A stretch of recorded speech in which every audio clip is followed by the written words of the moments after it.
My ex-wife committed suicide on Monday and I still haven't told my kids, but will on Saturday. My ex and I divorced 6 years ago. It was an ugly divorce. Our sons are now 9 and 13. We live 2 miles apart and we get the kids 1 week on, 1 week off. After the divorce, we had no real meaningful relationship other than talking about the kids, scheduling and stuff. I had no idea or interest in her personal life and she was the same with me. This last year, she started acting strange. She started being more chatty and friendly with me.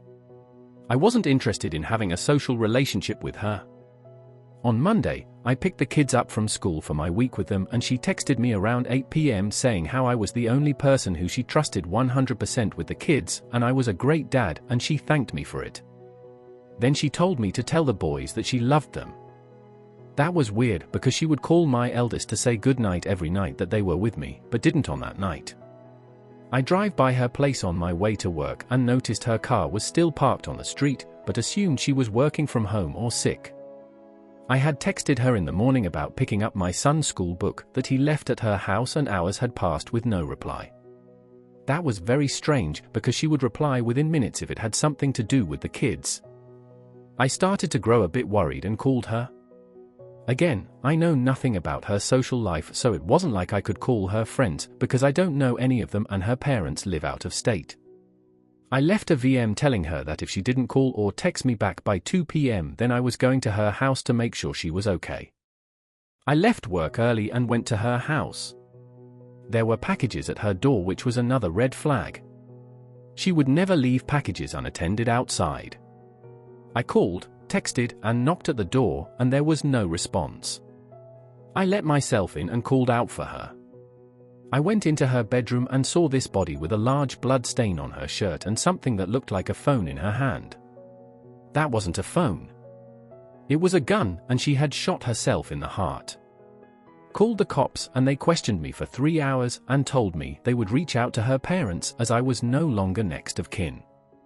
I had to pick up my kids and kept a stone face as I was still processing the situation. On Wednesday, my eldest started complaining that his mom was not replying to his text messages and demanded that I take him to her house, which is still all taped up. He thinks she's ignoring his texts or that her phone is broken and wants to tell her to fix it. I asked to speak with his principal in private and told him that he would be missing school next week. He asked what in the world could be so important that he should miss a week of school. I told him his mom just committed suicide the other day and I haven't told him yet. Her mom has been calling me constantly asking to speak to the boys, but I told her I haven't told them yet because things have been moving too quickly. My eldest is picking up that something has happened and now the 9-year-old is picking up vibes too. My 13-year-old is demanding that we go to his mom's and even threatened to ditch school if I didn't do it. The 9-year-old wouldn't let me drop him off at school and had a meltdown. I decided to tell them what happened Saturday because I am not prepared to deal with the madness coming my way. My 13-year-old will lose his shit.